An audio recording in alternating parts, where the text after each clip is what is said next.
কোন স্কুলত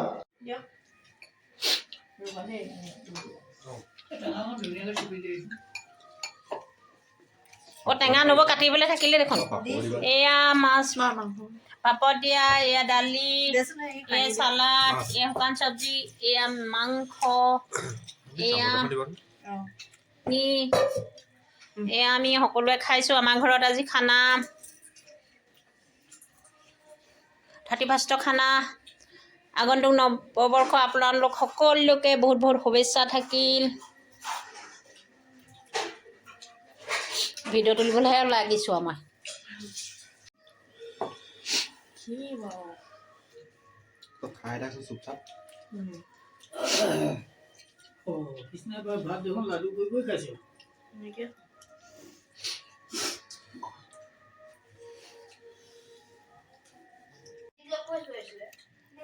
লগ পাইছিলে